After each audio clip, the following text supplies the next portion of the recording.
team, I hope you're all well. It is the final day of Bookmas. I can't believe we're finally here. Final day of Bookmas, and this video has changed several times, I'm not even joking, but we're settling on the JAN-uary book tag, which was made by Jan from JAN-uary. I saw this in her Instagram stories the other day, and I just wanted like a nice quick easy video to do for the last video, because some of these videos have been very long, and I thought this would be perfect. I do love doing a good book tag, honestly, so I thought this video would be perfect, and I do love Jan, so you know, always want to support. If you're not following Jan, I recommend you do so. I will leave a link to her channel in the description box down below. Please go and check her out, she's fantastic.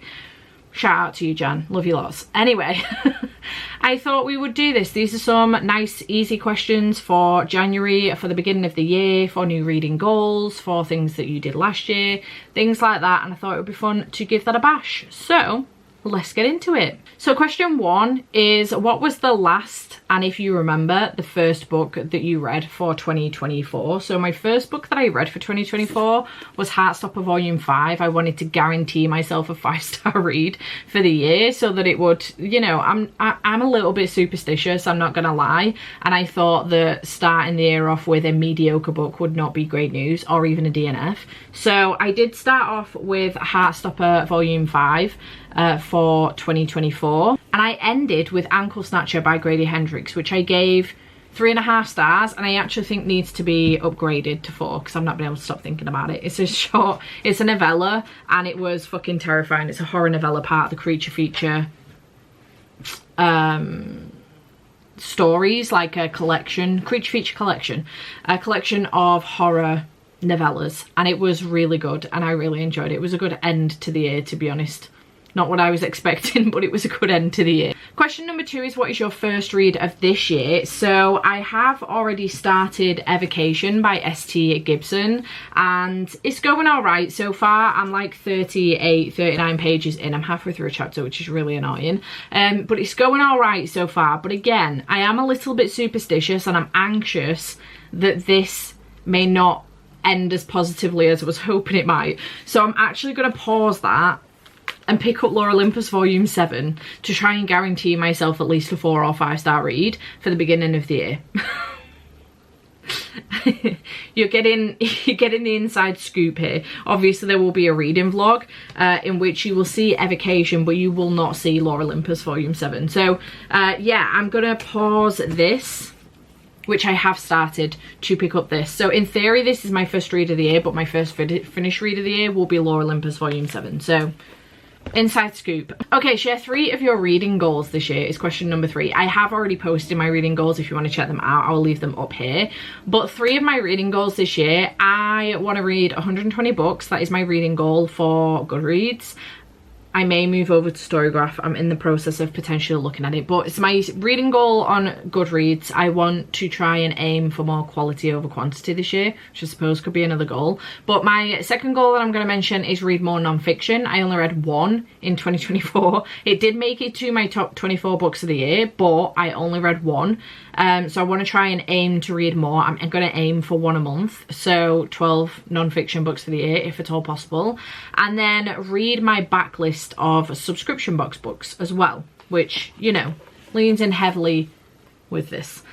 So try and get through some of my, at least all actually, of my backlist of my subscription box books by the end of 2025. I kind of would like to only have 2025 subscription box books and maybe a handful of 2024 ones, just for a bit of leeway. I still have subscription boxes from 2021.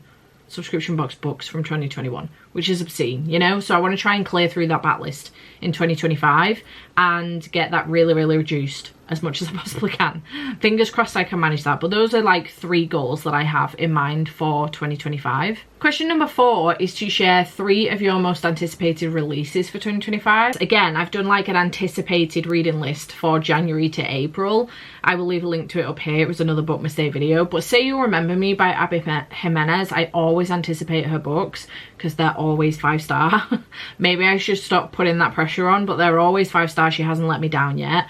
I'm also anticipating This Book Will Bury Me by Ashley Winstead. I do have an arc of it and I'm very excited to give it a read. Early reviews have been very positive, so I'm really excited about that one.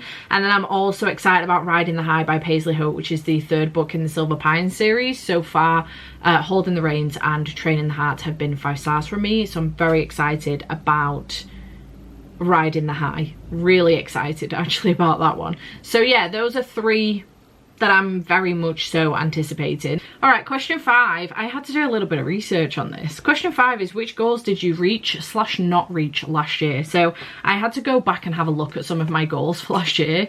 There was a lot I didn't reach, I'm not gonna lie. So the first goal that I had was Chunky Fantasy. I tried. I ended up back in a slump. I tried with The Way of Kings and I got 65% of the way through that book, maybe 70% of the way through, and ended up DNFing it, and now I'm back in a complete chunky fantasy, high epic fantasy slump.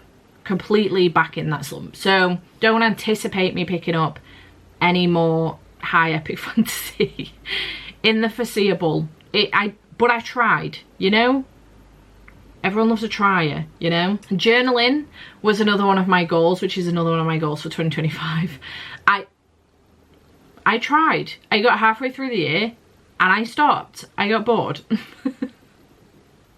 Which is the problem every single year. So we'll see whether or not 2025 I actually break that habit, but who the fuck knows? We'll find out, I suppose. My Goodreads goal for the year was 200 books and I nailed that. I read 256 in 2024, so check for that one. And then subscription box books, again.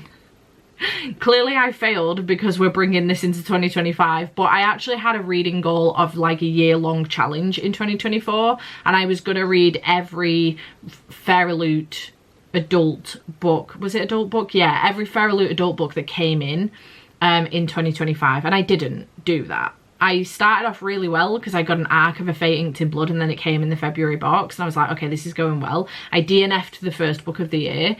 I'd already read A Fate Inked in Blood and then I just stopped and didn't carry on. So fingers crossed doing it this way around and making it an actual project for the year, like a reading project once a month for the year, will work better. We will see whether or not that actually works. And then also the 24 books in 2024, again, completely failed that challenge because I added a bunch of epic fantasy books on that list in the hopes that it would encourage me to get through them, and obviously it has not. So I didn't achieve that goal. I'm hoping that my 25 in 2025 will go better this year because I've been very mindful about what I'm putting on the list. So hopefully that one will go better this year. Again, I'll leave a link to that up here if you want to check that out and you haven't done so yet. It was another Bookmas video, so fingers crossed that one will go better this year. Question 6 is, are there any new releases that you've heard of that are coming out this year that you've no desire to read? Not specifically, I don't think, but there's nothing that I've looked at and gone, definitely not. But I'm not excited, but this might be a shock to some people, I'm not excited about Onyx Storm by Rebecca Yarros. Listen, Fourth Wing was my favourite book of the year in 2023. I started Iron Flame towards the end of the year in 2023 and I've still not finished it. And I don't know if I ever will. So I'm not excited about Onyx Storm, not even a little bit. I pre-ordered the Waterstones edition. I've since cancelled my Waterstones edition pre-order. I've also unhauled my Waterstones Fourth Wing and Iron Flame. I now only have normal copies and the Fairloot editions. And if I don't get Iron Flame finished before has the Fairloot Onyx Storm been released yet? Not like come out, but the pre-order? I don't even know. But if I haven't already ordered that, I don't know if I will. Which leaves me in a little bit of a sticky situation. I just don't know if I'm ever going to go back to Iron Flame and finish it. I don't know what to do. A lot of people, I'm struggling so hard with it. I hate it when our love interests are separated, and that's what's happened in this book, and I just hate it. I do not like it, and I'm not having a good time. But I know a lot of people have said like the cliffhanger at the end of Iron Flame is insane. So I don't know what to do about that situation. I even set up a buddy read with my patrons to get through it and I've still not done it. So, Yeah, I'm not excited about Onyx Storm, surprise. Question 7, what are some reading habits you want to change this year, if any? Okay, my biggest habit that I want to change this year is actually my spending. So as far as reading is concerned, I spend a lot of money on books. I have a lot of hauls and unhauls throughout the year, a lot of them, like it's insane. And I, for the first time last year, actually tracked how much money I was spending on books, and it terrified me because I know that wasn't all of it either. I didn't put it all on, and it terrified me. It was a lot. There was a lot of books coming in. I did several unhauls which had like 60 plus or 200 plus books, and I just don't know how every single time I do this my shelves are still full. Like, how is this happening? So in 2025, and it really helps as well that I obviously got engaged in 2024. We're now saving for a wedding. This is something that I can aim for. Like, saving for the wedding is something that will help me reduce this spending on books, because previously I in theory could, and now I don't want to. So this will help reduce that, but it's a habit I've got into. I struggle to regulate my dopamine. I have ADHD, so it's a thing that happens, and I struggle to regulate my dopamine and serotonin levels. So I will buy a book just to make myself happy. It will come through the door, I'll be very excited, and then it will go on the shelf and I'll not look at it again for a couple of years, and it's annoying, and I've got to stop doing it. So in 2025, I want to actively stop spending so much money on books. If there's a book I really want to read, I'm going to have a look at the price on Kindle, and if it is a competitive price compared to how much it is physically, I'll get it on my Kindle instead. If it's not, I will only be purchasing it if it's a special edition that could go out of print and I know I'm going to love the book, or if it's something that I'm going to pick up immediately. I want to stop buying books, put them on my shelves and not look at them for years on end. It's not right, and I've got to stop doing it and buying into the consumerism. So I've got to stop doing that. The other thing that I want to stop doing as well is getting caught up in FOMO. So the Chestnut Spring series, the Feralute one for example, I am obsessed with the Chestnut Spring series. It's one of my favorite series of all time, and I couldn't, at the time when it was released by Feralute, I couldn't afford it. So I know you can still get it, I think, on the website, on the shop, but it's the unsigned edition. Not that that bothers me in the slightest. I don't care if it's signed or not. It does bother me a little bit that, you know, you pay the same price for the signed or the unsigned, but I have still not purchased it. I could now, but I've still not purchased it, and I'm not going to. I don't want to get caught up in the hype as much in 2025. I don't need to buy special edition of every single book and for them to just sit on my shelves and look pretty, because I very rarely pick them up as well. This is the other problem as well. I very rarely actually read the special editions. I then go ahead and buy another copy on Kindle or a physical copy that I can then read, and I want to stop doing that unless I'm specifically annotating the book. I want to stop doing that as well. So yeah, I want to reduce my spending and kind of be mindful of what I'm spending my money on, and also what I'm actually putting on my shelves. Like, am I actively going to pick that book up in the next month? If the answer's no, I don't need to buy it. Fingers crossed she can do that. Question 8 is, are there any adaptations coming out in 2025 that you're excited about? I had to look into this because I don't tend to follow like adaptations. It will come out, I'll be surprised, and I'll be like, oh my god, exciting, I've read that book, or oh my god, exciting, I've got that book on my radar, I want to watch the movie and I want to read the book. Cool, let's go. So I did some digging, and it turns out that 2 of my favourite books are being adapted in 2025, so that's exciting. The first one is You and Me on Vacation / People We Meet on Vacation by Emily Henry. I think all of her books are being adapted, but for some reason this one is the first one, despite not being her first released adult romance book. But I loved this book. This book gave me all of the vibes of me and Andy before we were actually together, and I loved it because we are best friends that ended up in a relationship, and this is following best friends to lovers. So I'm very excited about an adaptation of this one. I hope it goes very, very well. And then I'm also excited to hear that there is going to be an adaptation of Clown in a Cornfield by Adam Cezanne. Now listen, I am terrified of clowns, and I generally don't watch clown movies. If a horror movie's got a clown in it, or any movie's got a clown in it, I won't watch it. Ever since I watched It by Stephen King. So But I love this series. I love it. So I am intrigued to watch this. I hope the adaptation is done well. I would be absolutely devastated if it was shit, because I love the book. But yeah, I'm intrigued. I'm excited that it's getting adapted as well. I'm excited for the author and its fans. Even if I might watch it. It depends on what the... Actually, I don't know if it depends on what the mask looks like or not. Just, we'll see whether or not I actually watch it. But I'm excited regardless that it's getting adapted. That is very exciting news. So congratulations to the author and for the fans, you know? Question 9 is favourite bookish memory of last year. I didn't do a great deal in the way of, you know, seeing my bookish friends or going to book events or anything like that. I didn't do a great deal of that last year. It was just a very busy time for me. I'm actively looking to meet up with people more and go to more bookish events. I've already got 2 booked for February. So I'm actively looking to do that this year. But last year, I think my favourite bookish memory... I'm just love in general making new friends, whether that be on YouTube or on Instagram. I just generally love making new friends and also building the community that we built over on Patreon as well. If you didn't know, I do have a Patreon and you can check out the information in the description box down below. We've got a great group of people and it's a fantastic community that I love being a part of. So I spend a lot of time over there as well, chatting with people, sharing all of my life news and YouTube news, and hanging out with you on sprints as well. I do a lot of sprints over on Patreon, so if you wanted to check it out, there's absolutely no pressure, but if you did want to, there will be a link in the description box down below. But in general, I love being part of the community. Is my favorite thing. I think favorite bookish memory specifically was that I had a goal in mind. I didn't voice it until like towards the end of the year, but I had a goal in mind of hitting 10k on Instagram finally, and it happened with, I think, a day to go. I think it happened on like the 30th of December and I hit 10k and I literally couldn't believe it. I was like, oh my god, incredible.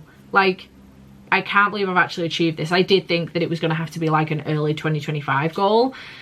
So yeah, phenomenal. Absolutely incredible that I actually hit that, and I'm very proud of myself for doing so. I've been on Bookstagram for a really long time. I had a previous Bookstagram before the one that I've got now and accidentally deleted it like a fucking idiot one day. And I've had so many regrets since, but it's so nice to finally hit that number. So yeah, it's not all about the numbers, but for me it was a big deal because I had made that mistake with deleting my previous Instagram and I'd built up a really good, you know, following and community over there, and I think I was like halfway to that goal at the point at which I deleted it by accident. So I had to start again, start fresh. So it's been nice to be able to do that this year, last year, 2024, and yeah, I can move on and have other goals now. So yeah, that was exciting. And then the final question for this book tag is carryovers from last year that you're still planning to finish. I was really aiming to have these carryovers done so that I could start 2025 fresh, but I didn't. I am currently rereading Hunting Prince Dracula by Kerry Maniscalco. I've been taking my sweet time with this. I think I started this middle of November and I'm currently only 127 pages in. So I do want to get back to this because I am enjoying it, and then I can continue my rereads for the rest of the series. But yeah, for some reason, Jan has this as well. I noticed in, I'm fairly certain it was Jan, or was it Emmy the other day that I spotted, that was saying that when they're doing rereads, they tend to drag their heels a little bit with it. And I have the same thing. I don't know why. I should be able to just fly through it. I think it's because I'm rereading and I'm tabbing, and therefore it slows me down a little bit because I can't potter about and do other stuff while I'm reading it, because I'm, you know, obviously following along so I can tab stuff. But anyway, I want to finish this off, and the other one is The One by John Mars, which I would really like to finish as well. I just wasn't in the mood towards the end of the year, so I just didn't finish it.